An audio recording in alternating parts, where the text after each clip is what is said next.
For today's DRFM show, we are going to talk about diversification. So magre-react ako on this article, again written by April Tan.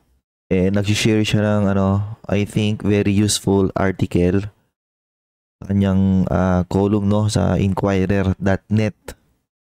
Pag-usapan din natin ngayon yung very weak na PSEI.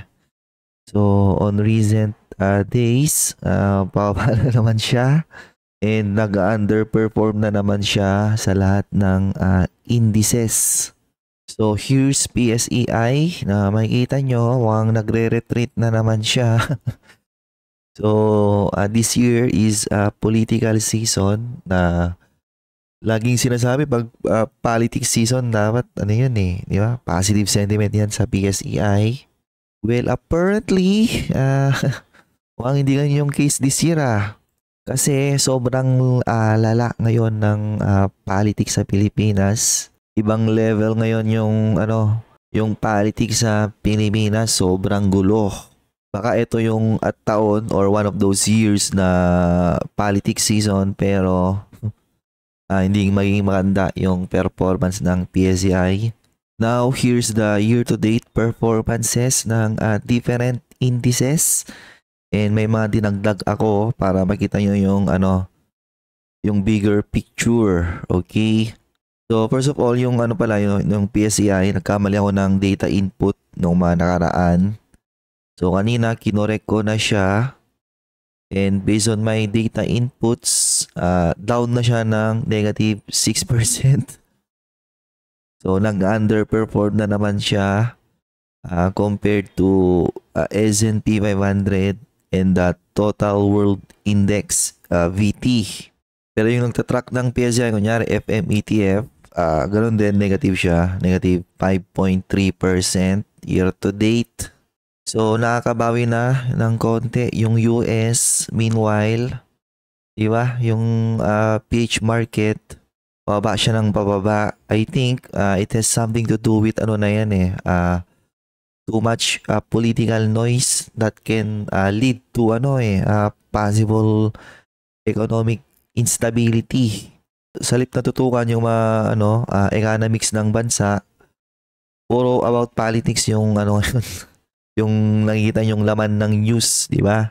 Obviously, pag ang focus puro politics, talagang din makatulong sa sa magandang sentiment sa ating stock market. So the world index is on the positive, 1.37% up. So mas maganda pa rin yung sentiment, di ba, sa ibang bansa, international plus emerging market compared to the US. And makita yung dinagdag ko rito, ito yung sikat na, I'm sure kung sikat pero like ko siyang naririnig, nababasa, yung MSCI Emerging Market ETF. Positive din siya this year, 7%. Pero kabilang kasi rito China, India, Brazil, Pilipinas dahil maliit lang tayo na bansa. Parang kukunti lang yung allocation ng Pilipinas dito sa ETF na to. And then, yung katabi niya is, ito naman, more on Southeast Asia. That, makikita nyo, yes, negative siya. Negative 3.13% siguro yung rin to, Contagion effect ng US market. Yung mga tariff policy ni Donald Trump, siguro nagkaroon din ng scare yun sa ibang investor sa Southeast Asia. Pero if you compare it with PSEI, doon mo na makikita na talagang mas pangit ngayon yung investor confidence sa Pilipinas. Seems it's getting worse and worse. Wala lang nakitang improvement. Di ako magtataka pag lumapak ulit to. Kung saan nung nag-dip siya nung COVID around 5.3. Pero kung lalakapak man siya dyan, I think maging lang siya, it's purely based on investor confidence, negative sentiment due to too much politics in the Philippines. Meanwhile, yung aking personal dividend retirement portfolio, I think stable pa naman siya, I'm still on the green year to date, 7%, and may mga matatanggap pa akong dividends this month. or bago mag-end etong March. So, mag-contribute pa to my additional potential upside. So, bakit siya stable? Well, it has something to do with today's topic. Ito na nga, no? So, why diversify by April Tan? So, madami kang pwedeng gawing definition when it comes to diversification. Di ba? Pwedeng diversification, ibig sabihin, mag-include ka ng iba't ibang klase ng asset sa portfolio mo. Haluan mo siya ng bonds, gano'n. Doon mo siya ng gold, Bitcoin, and lahat-lahat ng kalokohan pwede mong bilhin. Then pwede mong sabihin, diversified investor ka na.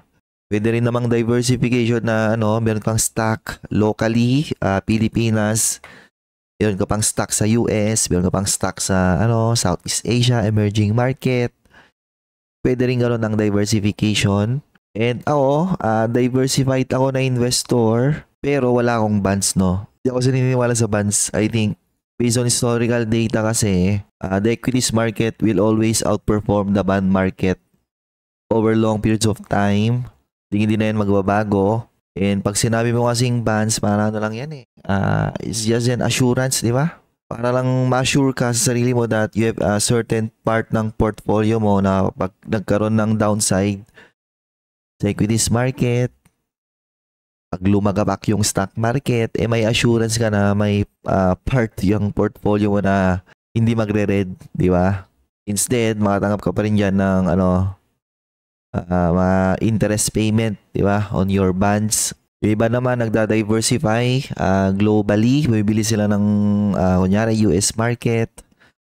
Ako hindi ako bumibili ng stock sa US. Una-una kasi hindi sila ganoon ka-accessible sa ngayon.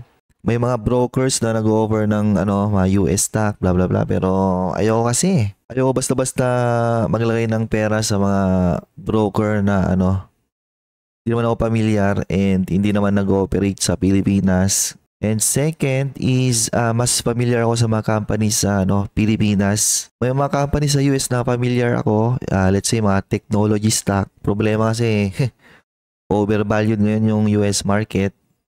Especially yung kanilang mga technology-related stock. Kaya, di rin ako interesado na bumili or mag-research ngayon sa US market.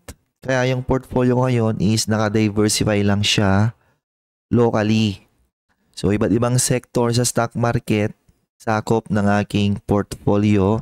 And what does diversification did to my portfolio? For the past few years, well, very stable siya. And in fact, lahat ng nandito, in-outperform ko yan.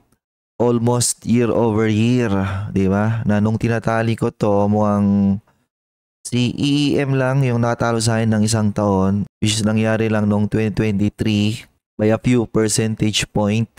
Pero kapag in totality, talagang in-outperform ko lahat ng mga nandito ngayon. Even the US market pag tinotal ko yung US market, S&P 500, in-outperform ko rin siya since 2021. Ang hindi ko na-outperform siguro yung QQQ, di ba? Yung Nasdaq 100.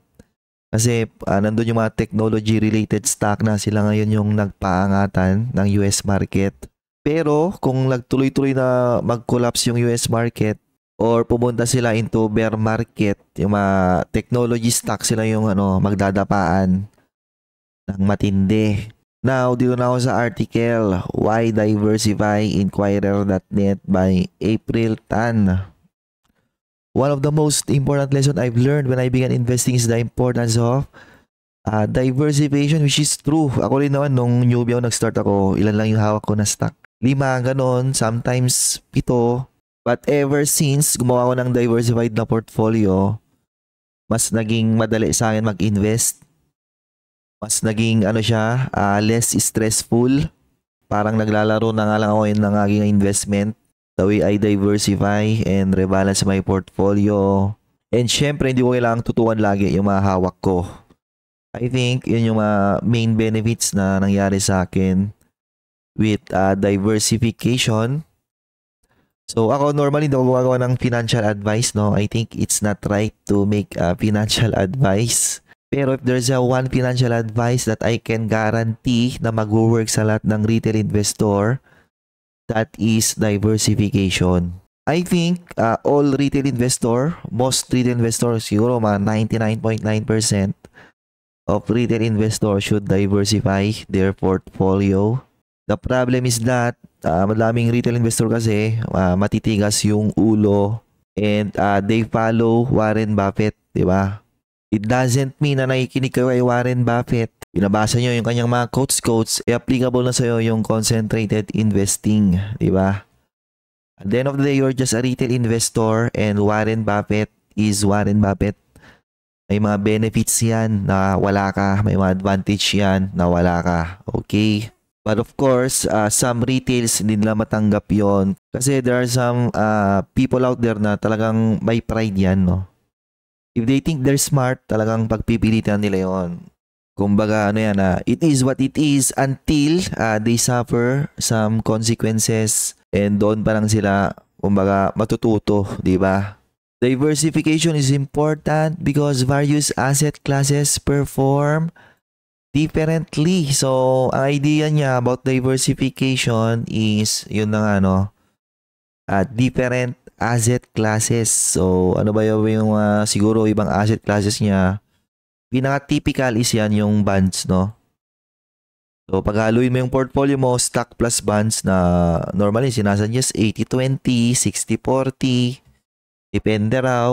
So, kasi daw yung bonds, nag-perform sila last year better than stock. Well, yung portfolio ko is 100% local stock and I also outperform the stock or the Philippine stock market last year. Even the bonds, no? In-outperform ko siya massively. Kasi parang ganito rin yung principle nun eh. Kahit puro stock yung hawak mo, kung magkakaiba naman ng sector yan, magpe-perform pa rin sila differently. Kasi nga, iba't iba yung sources nila ng revenue. Iba-iba yung growth optimism, growth prospect kada sector yan sa stock market or yung mismong kada sector ng isang bansa, ng isang economy. Okay? Kunyari, last year, di ba? Maganda yung sentiment and growth prospect ng banking sector. Actually, hindi lang last year. Parang 2 years na siyang maganda. Maski yung ibang consumer staples, maganda rin yung tinakbo nila last year. Gambling stock, di ba? Maganda yung mga tinakbo nila last year. Meanwhile, you have some other sectors, kunyari property sector, yung power sector, di ba? Hindi maganda yung performance nila last year. However, there were other times in the past when stock performed better than bonds, which is true actually. Kapag long-term time horizon yung tinitingnan mo, the equities market will always outperform the bond market. Ano lang kasimple yun. Pero syempre, depende rin sa sa mga equities na binibili mo, di ba? Kunyari, may mga pinapakita ko rito, may mga exchange traded fund kasi out there, mga mutual funds na papangit talaga ng performance, no? Kung mga ganun yung nabili mo, malamang sa malamang, i-outperform ka ng bonds, di ba? Kahit long term pa yan. The same goes with those investor na gumagawa ng stock picking. Kapag hindi ka marunong pumili ng stock mo, mali-mali yung mga investment na pinili mo, di ba? Pwede ka rin i-outperform ng bonds. Na kapag nangyari sa yun, no? Na ina-outperform ka ng bond, let's say for a 5-year, 10-year time frame, dapat to hindi ka na nag-stock market eh. Dapat siguro no, nag-wait ka na lang sa stock market. And I'm not even joking, no? Kesa masira yung mga opportunities dyan sa pera mo, di ba? Imagine, bonds in-outperform ka ng for 5 years, 10 years. I think malaking pagsayang na yun ng oras, di ba? Na actually, yung bonds, madaming in-outperform yan eh, ng mga day trader. Actually, halos lahat ng day trader in-outperform ng bonds eh. Kunyari, profitable, pero papaniwala kasi masyado yan sa mga guru-guru nyo dyan eh. So, eto binanggit niya pala na magkaiba yung performances ng mga stocks. Kaya nga nagkakaroon ng outperformance yung aking portfolio kasi may mga napipili akong stocks na outlier, okay? Gumagalaw ng mas maganda, better than the index. So, how do I do that? Siyempre, gagawa ng research, gagawa ng analysis. And of course, hindi lang siya basta sa individual stock. It's also how you construct your portfolio and rebalance your portfolio from time to time para makaiwas ka sa mga non-performing na mga companies. Ayan, di ba? Kunyari, example niya rito, Converge daw yung best performing stock in 2024. Meanwhile, Bloomberry naman yung worst performing na stock. Na syempre, pag nag-construct ka ng portfolio mo, kailangan hanapin mo yung mga stocks na potentially maging performer and iiwas ka sa mga stocks na potentially maging worst performer. So normal, sino ba yung mga worst performer? E di yung mga hindi gumaganda yung kanilang fundamentals, di ba? Yung mga nagkakaroon ng madaming issues sa competition, blah blah blah. Kunyari, Bloom, no? So yung overall gambling share ng Pilipinas, kinain ng mga online gambling, di ba? So, konti na lang siguro nag-casino. So, ba't ka pa pupunta sa isang local na resorts and casino, pwede mo na lang i-online. Siguro yun yung naisip ng madaming sugarol. Kaya recently, gumagawa ng adjustment si Bloom, di ba? Pupunta na siya into online gambling in hopes makakuha siya ng market share, di ba? Sa mga sugarol online. Another reason why diversification is important is to avoid mistake that would lead to huge losses. Very good point. Ito rin yung sa mga sinasabi ko kasi, di ba, pag diversify ka, sobrang dali mag-adjust. Meanwhile, pag concentrated ka and biglang may nabili kang stock na hindi maganda yung performance, mahirapan kang mag-adjust kasi sobrang laki nung kakainin niya na losses. Kasi sa investing, syempre meron dyan laging tinatawag na risk. And yung risk, it comes with many forms. Ako ang pinaka-ayoko na risk, yung mga risk na bigla-bigla na lang nangyayari at some point in the future na mahirap i-factor in sa analysis mo, di ba? Na nangyayari yun, okay? Even yung mga individual companies, kunyari, ang ganda-ganda ng takbo nila and then biglang may sumulpot na somewhere, certain business na biglang papatay sa business nila, possible mangyari yun, okay? With diversification, I believe mas makokontrol mo yung mga risk na hindi mo na factor in dati sa mga analysis mo, di ba? Pero syempre kasi may mga genius dyan hindi Anong risk na yan? Na-factor in ko lahat. Concentrated investing, di ba? If you already have 1 million, you don't want to make any mistake that would lead to a significant reduction in your capital. Kunyari, may 1 million ka, nag-all in ka, di ba? Akala mo, magdodoble. Kasi nung mga nakaraan, nakachamba ka di ba? So, concentrate ko lang, that was times 2 kagad So, binigyan kayo ng confidence para ulit-ulitin mo yon until sa halip na mag-times 2, no? Nag-negative 50%, nag-negative 70%, tapos nagsunod-sunod na laging loss, di ba? Doon nasusunog yung madaming investor, di ba? Yung false confidence na alam nila yung ginagawa nila. Yung false confidence na sobrang dali lang gumawa ng concentrated investing, di ba? Okay. Warren Buffett, nagawa ni Warren Buffett na yun. Ba't di ko magawa, di ba? Kaya ko rin gawin. Pares kaming matalino ganon. One way to do this is by avoiding concentrated bets on any stock as unforeseen circumstances. Ito yung tinutukoy ko kanina. Ito yung mahirap i-factor in. Kasi yung iba, gumagawa ng concentrated investing, ang panlaban lang nila is marunong daw silang magbasa kasi ng financial report. Di, nabasa ko lahat ng financial report Gumawa ako ng fundamental analysis and valuation analysis. Guys, hindi yun enough, di ba? Kung nag-concentrated investing ka only because of financial report, you're making a big mistake. Yung big mistake na yan, magmamaterialize yan in the future. Kasi yung mga financial report na yan, eventually madami yan hindi makikitang unforeseen circumstances, di ba? Na mahirap i-factor in sa analysis mo. So one way daw is to buy foreign stock and bonds. Example niya si US market last year na na-outperform mo yan last year 23 based sa broker generated statement ko, 36% ako last year. So this year, parehas na down yung dalawa. Meanwhile, yung Chinese market Sila ngayon yung app which is nagre-reflect dun sa pinakita ko kanina. Eto, no? So, itong MSCI na to, may Chinese element to eh. Kasama dyan yung Chinese market. Kaya siguro positive sila itong ETF na to ngayon. The good news is funds that are focused on investing. Yan sa mga foreign. Available na daw sa Pilipinos. Ang dami dyan, nagkalat, no? So, di bang klase ng mutual funds, feeder funds, bla bla bla. Bahala na kayo maghanap, di ba? Yung na magsalita. Dami dyan, tanong kayo sa bangko nyo, ganon, research kayo dyan. Actually sa GCash, daming binibenta dun eh. May kapartner sila na nagbebenta ng mga feeder fund, mutual fund, okay.